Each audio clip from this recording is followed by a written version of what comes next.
서론이 좀 길었는데 오늘 동행의 두 번째 시간입니다. 여호수아서 1장 1절서부터 9절까지 본문을 잡고 말씀을 좀 나누겠는데요. 제목은 따라서 하십시다. 세 가지 명령. 한 번 더 할까요? 세 가지 명령. 앞을 좀 봐주십시오. 이 여호수아 1장은 이렇게 접었다 펴는 연결을 하는, 이걸 뭐라 그러냐면 경첩이라고 하죠. 경첩 같은 부분입니다. 왜냐하면 1장 1절을 보시면 한 사람의 죽음이 소개되면서 책이 시작이 돼요. 누구의 죽음입니까? 모세의 죽음입니다. 근데 모세를 성경이 뭐라고 수식을 했나요? 여호와의 종 모세가 죽은 후에. 여호수아는 죽음으로써 시작이 되는 책입니다. 근데 모세는 어떤 인물이에요? 이스라엘을 출애굽시켜서 광야에서 무려 40년 동안을 이끈 절대적 지도자입니다. 그런데 그 지도자가 이제 부재된 상태입니다. 역사의 무대 뒤로 사라졌어요. 그는 신명기에 보면 기력이 쇠하지 않았고 눈이 흐리지 않았는데 죽었어요. 그것은 하나님이 그의 소임이 다 되었기에 데려가셨다는 뜻입니다. 그건 누구도 마찬가지예요. 그의 소임이 다 되면 하나님은 역사의 무대 뒤로 그의 서 있는 자리를 옮기는 법입니다. 어느 누구도 이 엄중한 질서는 피해갈 수 없겠죠. 그러고 나서 죽은 후에 여호와께서 모세의 수종자 눈의 아들 여호수아에게 말씀하여 이르시되 그랬어요. 그런데 모세는 여호와의 종인데 이제 그 대의를 이어갈 여호수아는 뭐라고 소개하고 있습니까? 모세의 수종자 눈의 아들 여호수아에게. 이왕이면 모세도 이제 없겠다. 모세에게 붙여줬던 영광스러운 수식어처럼 여호와의 종 여호수아에게. 이랬으면 본인도 이 불안한 시대에, 불안한 시기에 좀 격려도 되고 좋았을 텐데 수식어가 차이가 있어요. 모세는 여호와의 종 모세에게. 모세가 죽었다. 근데 여호수아는 모세의 수종자 눈의 아들 여호수아에게. 표현이 달라요. 성경 기자가 성령의 감동을 통해서 이렇게 수식어를 다르게 한 데는 틀림없는, 그리고 너무도 중요한 이유가 있습니다. 모세는 뭐의 수여자입니까? 율법의 수여자예요. 그리고 하나님께서 모세에게 언약의 말씀을 주셨습니다. 이런 뜻입니다. 모세라는 인물은 시한이 되고 임무의 분량이 차서 역사의 무대 뒤로 지나가더라도 뭐는 살아서 계속 이루어져 간다? 하나님의 약속의 말씀은 그 다음에 여호수아가 오든지 누가 오든지 계속 흘러갈 것이라는 것을 이 기법 속에 첨언하고 있는 겁니다. 여러분, 우리 삼일교회도 마찬가지예요. 저는 또 소임이 되어서 12월 달에 지나가겠죠. 지나간다고 하나님께서 삼일교회 그동안 강당을 통해서 약속하시고 선포해 주셨던 그 말씀과 그 교회의 비전과 교회의 철학이 흐지부지 될까요? 아닙니다. 그것이 하나님의 선명한 약속이라면, 우리 교회에 주신 선명한 꿈이라면 누가 오든지 그 하나님의 약속은 흘러가겠어요? 흐지부지 되겠어요? 흘러갑니다. 이어져 갑니다. 왜? 사람이 잘나고 못남의 문제가 아니라 말씀 자체가 힘이 있어요. 말씀 자체가 능력이 있습니다. 이번에도 가서 설교를 하는데 페르시아에서 오랫동안 계셨던 선교사님이 과거에는 영어로 페르시아로 한국말로 삼중 통역을 했었습니다. 그런데 이번에 한 단계 줄여가지고 페르시아 말로 바로 통역을 했어요. 제 설교를. 그러니까 통역이라는 게 사실 힘듭니다. 감정도 옳게 전달이 안 되고 또 통역자가 그 어휘력이 아무래도 그 나라 사람들만 못할 테니까 버벅거릴 수도 있고, 그런데 통역 설교를 하는데 뭐가 자꾸 누가 울어요. 야, 이 통역 설교도 이 누가 이렇게 감동이 돼서 은혜를 받나 그랬어요. 그랬더니 누가 안고 온 개가 자꾸 내가 왜 그 착각을 했는가 하면 걔가 너무 사람처럼 슬프게 울어요.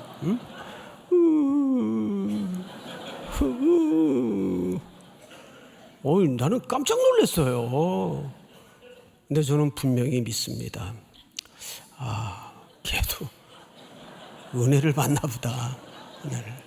네. 여러분, 장깨라고 드리는 조크니까 또 이상하게 해석을 하시면 안 됩니다. 참 그런 가운데에서 전달되는 메시지도 성도들이, 그 형제들이 은혜를 받아요. 그러니까 사람의 유려한 말재간에 복음이 전달되는 게 아닙니다. 떠듬떠듬거리더라도, 말이 자꾸 씹히더라도 바르게 복음이 전달이 되면 하나님이 그 말씀을 통해서 싹을 돋게 만들고 줄기를 내고 열매를 내게 하는 겁니다. 믿습니까? 자, 사람은 지나가도 뭐는 남는다? 하나님의 언약은 계속해서 남는다. 자, 2절을 한번 볼까요? 내 종 모세가 죽었으니 이제 너는 이 모든 백성과 더불어 일어나 이 요단을 건너 내가 그들 곧 이스라엘 자손에게 주는 그 땅으로 가라. 자, 세 가지 동사가 눈에 들어오죠. 첫째는 뭐예요? 일어나. 두 번째는요, 건너서 가라. 중요한 세 가지 동사입니다. 이 첫 번째 명령이죠. 이 첫 번째 명령이에요. 자, 그러면 지금 이들이 서 있는 위치는 요단이라는 경계선 앞입니다. 뒤에는 지나온 광야와 지칠 대로 지친 이스라엘 백성들이 어깨를 늘어뜨릴 대로 늘어뜨리고 지금 지쳐서 여호수아만 바라고 보고 있는데 절대도 지도자였던 모세마저도 지금 부재된 상태예요. 그러니 여호수아 입장에서 얼마나 가슴이 겁이 나고 이 일을 어떻게 해야 되나. 그 앞에는 요단강이고 이제 그 요단강 건너에는 한 번도 밟아보지 못했던 가나안이라는 미지의 의무가, 책무가 남아져 있습니다. 즉 그 경계선입니다. 그러니까 하나님이 이 땅을 말씀을 통해서 주셨다고 할지라도 그 약속이 우리의 순종을 대체하지는 못합니다. 믿습니까? 다시요. 하나님이 그 땅을 주었노니 그랬어요. 3절을 한번 볼까요? 제가 읽겠습니다. 내가 모세에게 말한 바와 같이 너희 발바닥으로 밟는 곳은 모두 내가 너희에게 줄 겁니까? 주었노니입니까? 완료형으로 썼어요. 이 완료형으로 쓸 때는 반드시 하나님의 의지를 반영하는 문법입니다. 근데 들어갔어요? 안 들어갔어요? 아직? 안 들어갔어요. 그래서 이런 문법을 미래 완료형이라고 부릅니다. 그러니까 미래 완료형으로 쓸 때는 하나님의 강력한 말씀이 반드시 이루어질 것이다. 근데 이 약속이 우리를 그냥 요단강변에 가만히 서 있다고 얻어지는 건 아니라 그 말이에요. 그래서 약속이 순종을 대체할 수 없다. 어떻게 해야 돼요? 첫 번째, 일어나야 돼요. 건너야 돼요. 가나안 땅을 향해서 들어가야 돼요. 세 가지 동사를 설명합니다. 그 말은 또 다른 차원에서 이런 의미도 되죠. 너희들이 익숙했던 현재 그 삶의 자리에서 일어나라. 그래서 오늘 이 아침에 저와 여러분들에게도 던지는 묵직한 하나님의 표정입니다. 지금 그 익숙한 것, 내가 오랫동안 습관적으로 머물러 있던 어떤 개념들, 이런 것들로부터 일어나 믿습니까? 건너가라. 이것이 첫 번째 명령이에요. 이것은 오늘 우리 많은 다양한 삶의 현장을 이고지고 여기까지 온 모든 3일의 성도들 삶의 현장에도 강력하게 던지는 하나님의 촉구입니다. 믿습니까?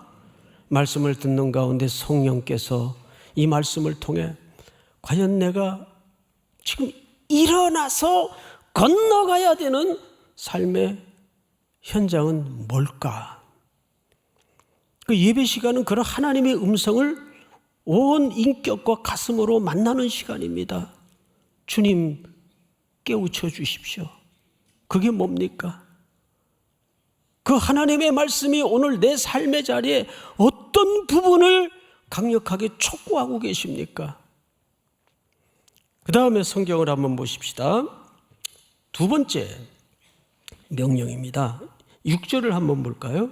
6절 전체 한번 같이 읽읍시다. 시작. 강하고 담대하라. 너는 내가 그들의 조상에게 맹세하여 그들에게 주리라 한 땅을 이 백성에게 차지하게 하리라. 야, 여기는 아직 미래로 기록되어 있죠. 차지하리라. 주었다라는 이 표현과 차지할 것이다라는 이 간극 속에는 우리의 무엇만이 지금 남겨져 있습니까? 순종. 그 순종을 구체적으로 설명해서 일어나라, 건너가라, 앞으로 전진해라. 이겁니다. 자, 그런데 하나님은 그런 명령을 하기 전에 5절을 제가 읽겠습니다. 네 평생에 너를 능히 대적할 자가 없으리니 내가 모세와 함께 있었던 것 같이 너와 함께 있을 것임이라. 뭘 약속하세요? 모세와 함께 있었던 것처럼 너에게도 내가 함께 할 것이다. 그들이 행동하기 전에 뭘 먼저 약속하세요? 함께 하실 것을 약속하십니다. 그러니까 하나님의 약속은 실행하기 전에 먼저 동행을 약속해 주십니다. 믿습니까? 예. 하나님이 함께 하시겠다는 거예요. 그 얼마나 기막힌 혼란스러웠던 시간표였습니까? 광야 40년은. 또 애굽에서 그들을 이끌어낼 때는 만만했습니까? 전 애굽의 첫 것이 다 죽는 놀라운 하나님의 이적과 표적을 백성들로 하여금 목독해 했습니다. 그래서 그들은 광야에서 하나님이 어떻게 함께 하셨는가를 공동체적으로 경험을 가졌어요. 우리 3.1교회도 돌아보면 지난 73, 4년의 역사 속에 공동체적인 경험이 있잖아요. 믿습니까? 그게 아주 중요합니다. 우리가 함께 그 힘들었던 시간들, 어려웠던 길목에서 우리가 어떤 경험을 공유하고 있는가? 그건 다른 거 아니에요. 우리가 이렇게 이겨냈다, 극복했다, 그걸 상기하자는 게 아닙니다. 하나님이 그때 함께 하셨다. 우리의 산수대로 안 되더라. 믿습니까? 그래서 하나님이 함께하는 게 곧 능력임을 우리는 기억으로, 흔적으로 상처를 뚫고 공유하게 된 겁니다. 하나님이 5절에서 그걸 약속하는 거예요. 그리고 두 번째 명령이 뭐냐면 강하고 담대하라. 6절 강하고 담대하라. 너는 내가 그들의 조상에게 맹세하여 그들에게 주리라 한 땅을 이 백성에게 차지하리라. 자, 여기서 우리가 주목할 것은 강하고 담대하라는 말의 의미에 대해서 좀 새롭게 정의를 가질 필요가 있는데, 어떤 인간적인 담력 또 용기 이런 차원이 아니라 성경에서 특별히 강하고 담대하라는 말은 3번 언급해 6절, 7절, 9절 동시에 등장을 하는데, 이 의미가 살짝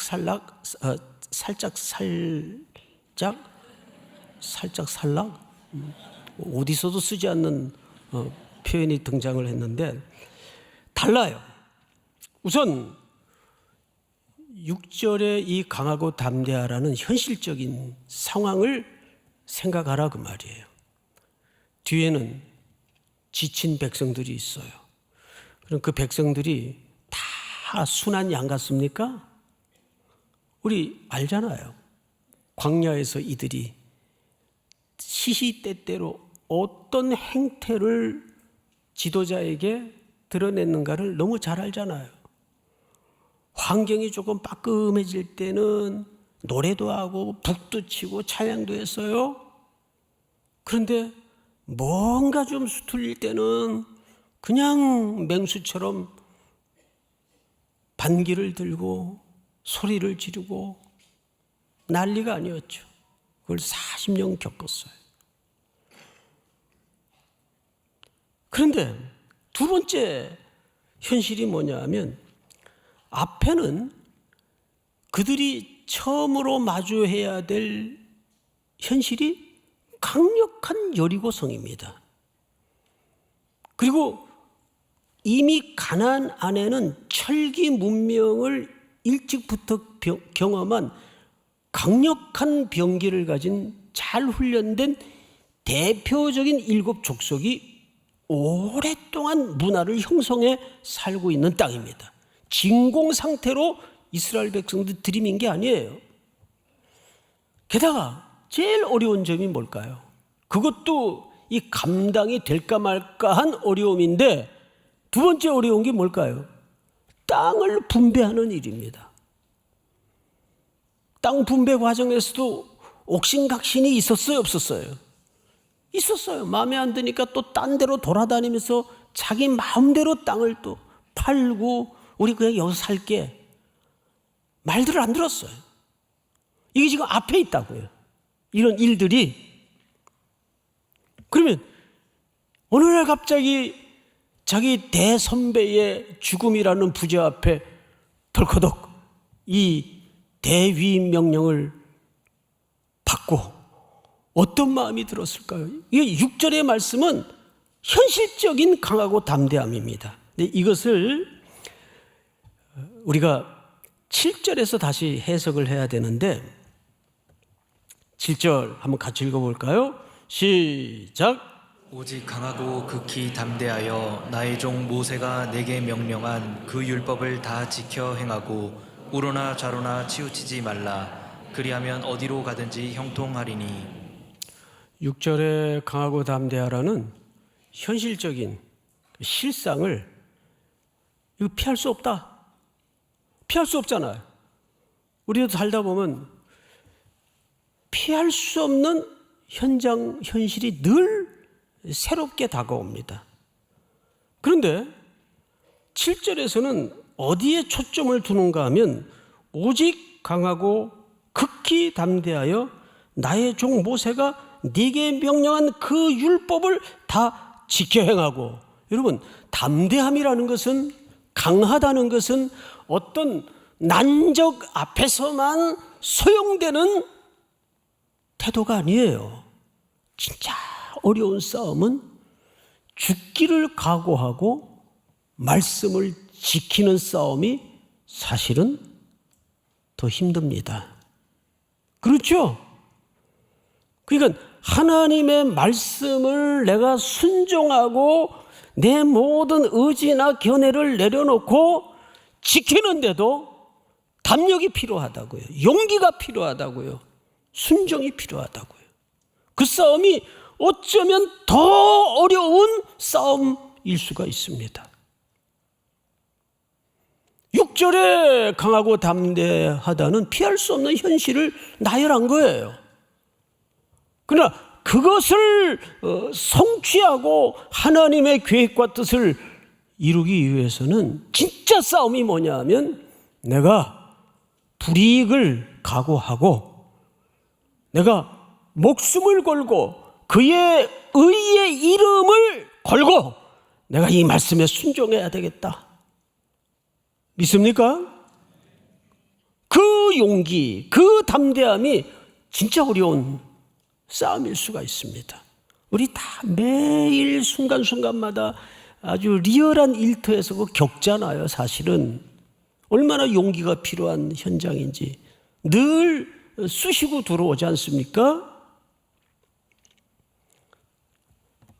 8절 한번 같이 읽읍시다. 시작. 이 율법책을 내 입에서 떠나지 말게 하며 주야로 그것을 묵상하여 그 안에 기록된 대로 다 지켜 행하라. 그리하면 내 길이 평탄하게 될 것이며 내가 형통하리라. 결국 그 7절의 담대함은 무엇로 구체적으로 설명을 이어가냐 하면 하나님의 말씀이에요. 하나님의 말씀 앞에 담력을 가지고 죽기를 각오하고 용기를 가져야 된다. 내 앞에 놓여 있는 이 어마어마한 태산 같은 위세는 계산이 안 나와요. 내가 저걸 어떡하지? 말도 안 돼. 내가 경험도 없는데 저걸 어떻게 하지? 노답이에요, 노답. 그때 우리가 취할 수 있는 것은 적의 크기를 보는 것이 아니라 앞에 현실의 난맥을 보는 것이 아니라 그래도 하나님께서 모세를 통해 약속하셨지 않느냐?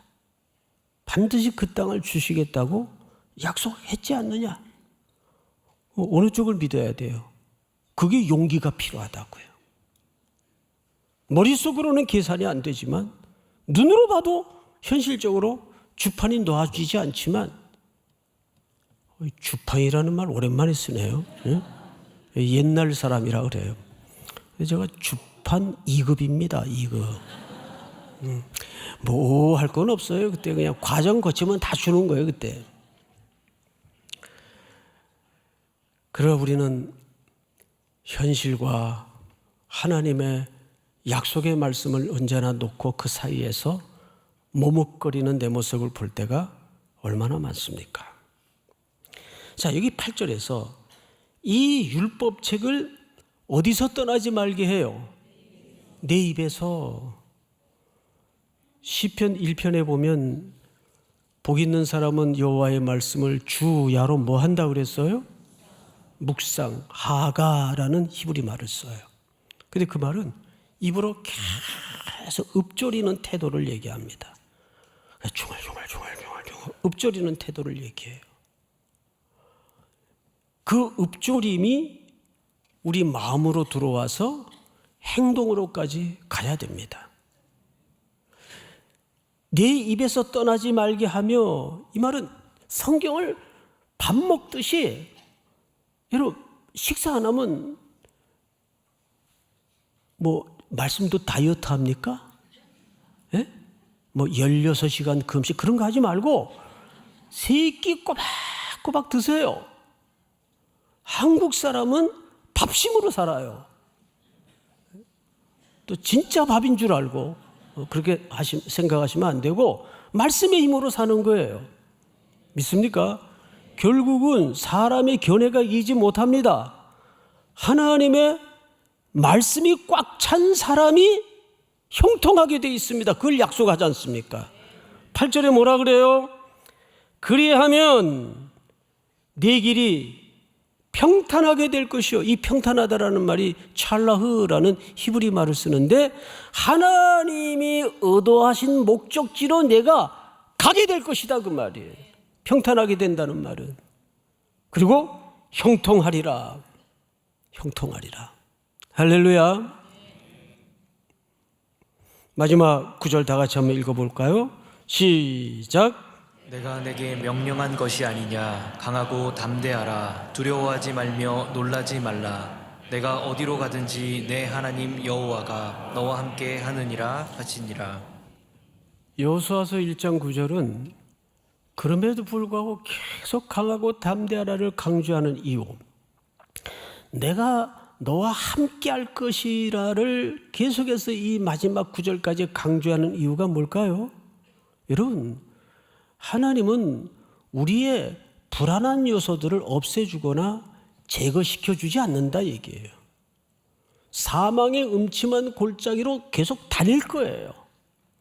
그런데도 불구하고 하나님은 그곳에서도 내가 함께 할 것이고 어떤 강력한 너희의 마음을 혼비백상케 하는 그런 강력한 대적 앞에서도 내가 할 것이다. 너희들은 내 손에 붙잡혀서 죽으라고 눈 질끈 감고 내 말에 엎드리고 순종하면 이 모든 내가 의도하는 목적지까지 반드시 내가 너를 이끌어서 여호와의 집에 영원히 거하게 할 것이다. 그 얘기를 마무리 겸 하는 겁니다. 믿습니까? 오늘 이 말씀이 또 한 주를 살아내고 우리 삼일교회가 앞으로 나아가는데 큰 동력이 될 수 있기를 주의 이름으로 축원합니다. 우리 다 일어나셔서 찬양 하나 하십시다. 나는 믿네. 나는 믿네.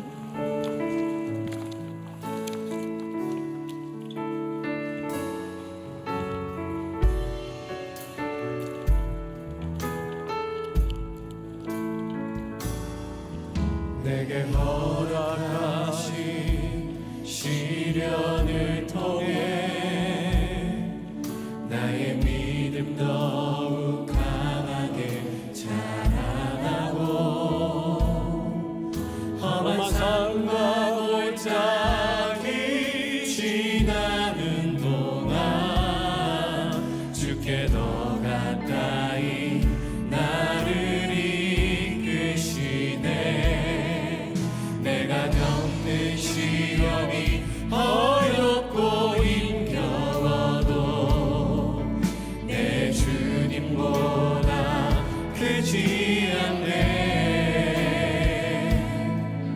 내 앞에 바다가 갈라지지 않으면 주가 나로 바다 위 걷게 하리. 우리 두 손을 높이 들고 믿네.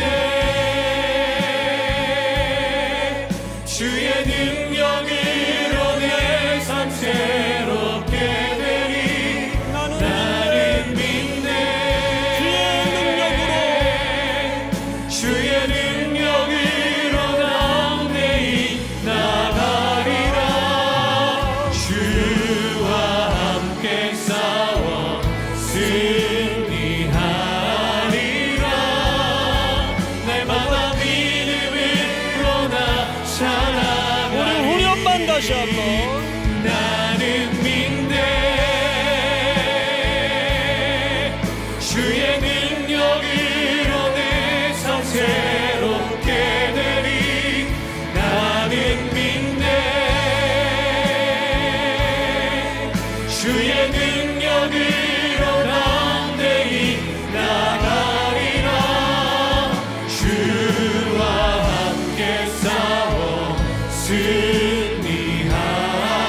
승리하리라. 날마다 믿음으로 나 살아가리. 다 같이 머리 숙여 합심해서 기도합시다. 기도 많이 해야 됩니다. 세상이 늘 분요하고 우리의 삶을 또 교회적으로도 전환기에 서 있습니다. 주의 은혜 없이는 한 발자국도 앞으로 나갈 수가 없습니다. 이 시간 특별히 모든 선교에 뜨거운 걸음이 맞춰질 때까지 모든 환경으로부터 순적이 인도하시고 강하고 담대하게 전진하는 교회가 될 수 있도록 역사해 주시옵소서. 제6대 담임 목사 후보이신 김지영 목사님을 위해서도 우리 간절히 기도해 주시기 바랍니다. 우리 세 번째 기도의 제목은 우리 각자 오늘 주신 말씀 통해서 내가 결심하고 일어나야 되고 건너가야 되고 앞으로 나아가야 되는 삶의 자리가 어떤 것인지를 가르쳐 주시고 순종할 수 있는 담력과 강대함을 허락하여 주시옵소서. 우리 한번 주여 부른 다음에 통성으로 기도합니다. 주여